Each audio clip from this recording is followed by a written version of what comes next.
ಒಂದು ಹಳ್ಳಿಯಲ್ಲಿ ಲಕ್ಷ್ಮಮ್ಮ ಅನ್ನೋ ವೃದ್ಧೆ ತಾಯಿ ಇದ್ಲು. ಅವಳಿಗೆ 3 ಮಕ್ಕಳು. ಮಕ್ಕಳು ದೊಡ್ಡವರಾದ ಮೇಲೆ ಮದುವೆಯಾಗಿ ತಮ್ಮ ತಮ್ಮ ಮನೆ ಮಾಡ್ಕೊಂಡು ದೂರ ದೂರ ಇದ್ರು. ತಾಯಿಗೆ ಮಾತ್ರ ಹಳೆಯ ಮನೆಯಲ್ಲಿ ಒಬ್ಬಳೇ ಜೀವನ. ವಯಸ್ಸಾಗುತ್ತಿದ್ದಂತೆ ಕಾಲು ನೋವು ಬೆನ್ನು ನೋವು ಹೆಚ್ಚಾಗುತ್ತಿತ್ತು. ಆದರೂ ಅವಳು ಯಾರಿಗೂ ತೊಂದರೆ ಕೊಡದೆ ಮೌನವಾಗಿ ಬದುಕುತ್ತಿದ್ದಳು. ಒಂದು ದಿನ ಅಮ್ಮ ಅನಾರೋಗ್ಯದಿಂದ ನೆಲಕ್ಕೆ ಕುಸಿದಳು. ಹಳ್ಳಿಯವರು ಮಕ್ಕಳಿಗೆ ಕರೆ ಮಾಡಿದ್ರು. ಮೊದಲ ಮಗ ಬಂದ. ಅಮ್ಮನನ್ನು ನೋಡಿ ಹೇಳಿದ, ಅಮ್ಮ, ನಾನು ತುಂಬಾ ಬ್ಯುಸಿ, ನೀನು 2ನೇ ಮಗನ ಮನೆಗೆ ಹೋಗು. 2ನೇ ಮಗ ಬಂದ. ಅವನೂ ಅದೇ ಮಾತು.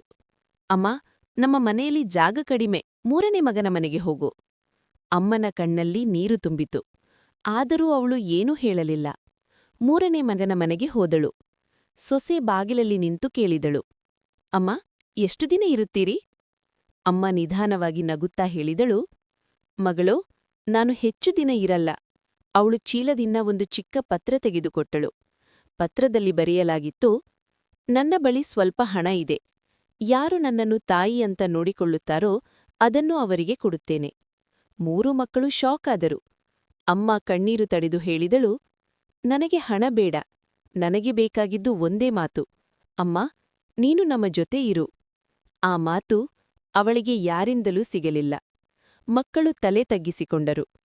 ಅಮ್ಮ ಅಪ್ಪ ಭಾರ ಅಲ್ಲ, ಅವರು ನಮ್ಮ ದೇವರು.